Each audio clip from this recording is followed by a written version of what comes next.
Shalom saudara sekalian yang dikasihi Tuhan, kita akan bersama-sama merenungkan firman Tuhan dari Mazmur 118 ayat 8. Saya percaya setiap kita mengetahui hewan yang bernama lebah, seekor serangga yang dapat menghasilkan madu. Lebah menghasilkan madu supaya dapat bertahan hidup dan juga berkembang biak. Tetapi jika lebah tidak dapat memenuhi kebutuhannya secara alami dari tanaman, maka ia harus menyesuaikan siklus alaminya, yaitu memasoknya dari tempat lain. Salah satunya adalah dari sari gula yang telah disediakan para peternak lebah yang ditaruh di dalam baskom. Nah, selain itu juga para lebah harus berkeliling. Mereka mencari bahkan mungkin ke rumah-rumah, termasuk ke rumah kita.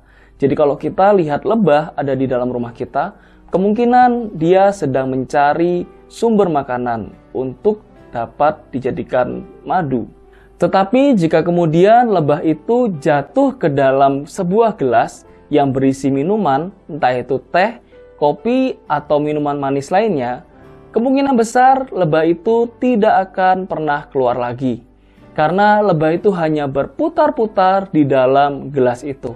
Lebah itu lupa bahwa jalan keluarnya hanya melalui atas gelas itu. Dan lama-kelamaan, lebah ini pun akan mati karena kehabisan tenaga setelah berputar-putar di dalam gelas itu.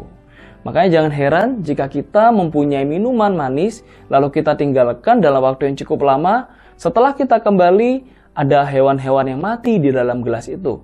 Salah satunya jika lebah itu, kemungkinan seperti yang saya katakan tadi, lebah ini tidak bisa keluar karena tidak tahu jalan keluarnya, yaitu dari atas gelas itu.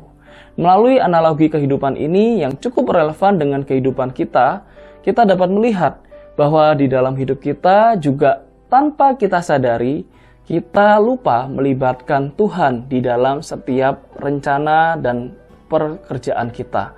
Dan ketika kita melakukan semuanya, kita biasanya terbiasa melakukan dengan kekuatan kita sendiri. Sampai pada akhirnya jika mungkin kita menabrak tembok atau pintu yang akan kita lewati tertutup, maka disitulah kita baru menyadari tidak ada jalan keluar. Tetapi biasanya kita tidak langsung datang kepada Tuhan. Kita berusaha dengan cara kita sendiri, dengan kemampuan pikiran kita sendiri, kepintaran kita, bahkan mungkin kita meminta pertolongan kepada orang lain. Dan yang paling fatalnya lagi, kita terjerumus di dalam alternatif-alternatif yang sebenarnya dipandang jahat oleh Tuhan. Tanpa kita sadari, kita menggunakan cara-cara duniawi untuk menyelesaikan masalah kita. Padahal sebenarnya, jika kita mau datang kepada Tuhan, Tuhan pasti akan menolong kita. Tuhan pasti menunjukkan jalan keluarnya.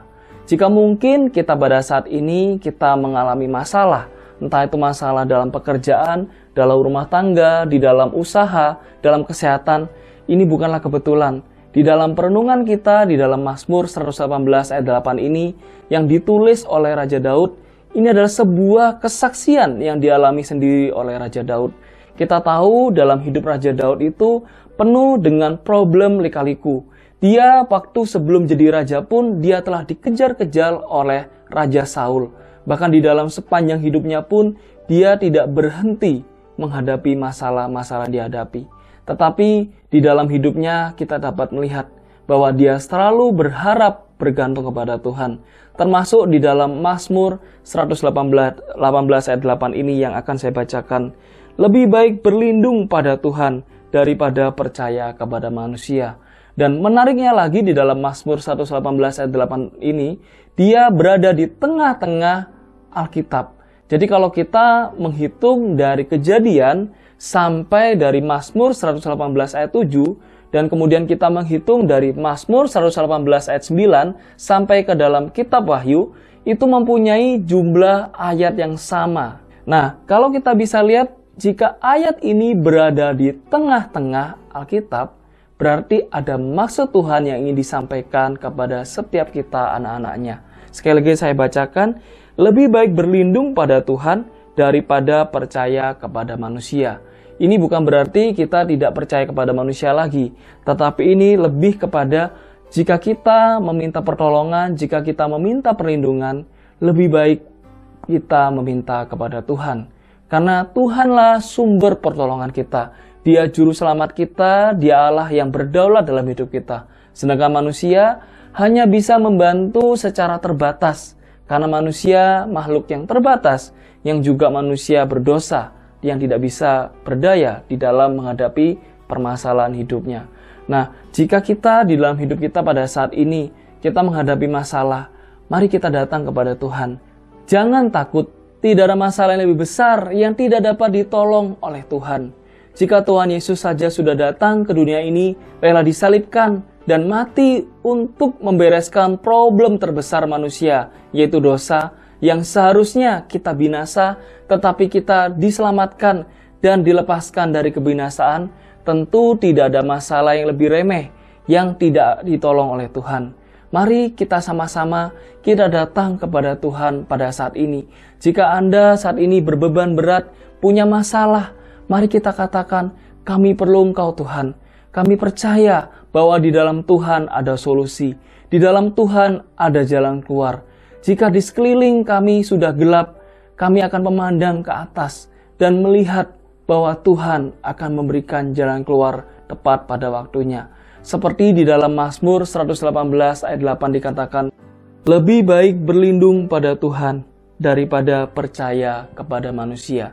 Mari kita datang saat ini, kita tundukkan kepala kita. Kita bawa semua beban pergumulan kita ke hadapan Tuhan. Mari kita berdoa bersama-sama. Kita datang dengan hati yang hancur, kita datang dengan rendah hati. Kita bilang, kami perlu Engkau Tuhan. Mari kita berdoa. Bapa kami yang di surga, kami bersyukur Tuhan melalui Mazmur 118 ayat 8 ini. Kami sama-sama, kami ingin datang kepada Engkau, kami ingin lebih mengandalkan Engkau dalam hidup kami. Ketika kami saat ini ada masalah, Tuhan ampuni. Jika selama ini kami menggunakan kekuatan kami sendiri, kami mohon ampun Tuhan. Biarlah Tuhan berikan jalan keluar, Tuhan bukakan pintu yang tertutup. Dan biarlah setiap kami Tuhan, Tuhan jawab pergumulan kami tepat pada waktunya. Kami juga berdoa Tuhan, di dalam kehidupan kami selanjutnya, biarlah Tuhan terus mengingatkan kami, memimpin kami, sehingga kami tahu bahwa hidup kami tidak ada masalah lebih berat. Ketika kami menghadapi masalah, kami percaya Tuhan ada dan campur tangan memberikan jalan keluar. Tuhan berkati siapa anak-anak-Mu Tuhan yang saat ini bergumul dalam pekerjaan, dalam usaha mereka. Tuhan tolong, di dalam pandemik ini Tuhan yang memberkati, curahkan berkat. Tuhan terus pelihara kehidupan anak-anak-Mu yang mengikuti ibadah ini. Kami juga berdoa mereka yang punya pergumulan dalam kesehatan, kami mohon pertolongan-Mu. Tuhan juga jamah, berikan juga penyembuhan, berikan mujizat daripada Tuhan. Berikan juga Tuhan apabila ada relasi-relasi yang rusak di dalam rumah tangga, di dalam keluarga, kami mohon Kau curahkan kasih-Mu, berikan pengampunan sehingga kami dapat saling mengasihi, saling mengampuni. Dan juga untuk setiap masalah-masalah yang lain yang orang lain tidak tahu, Engkau tahu Tuhan. Dan biarlah Engkau yang campur tangan, Tuhan yang menjawab tepat pada waktunya. Terima kasih ya Tuhan, kami perlu Engkau ya Tuhan. Di dalam nama Yesus kami berdoa. Amin.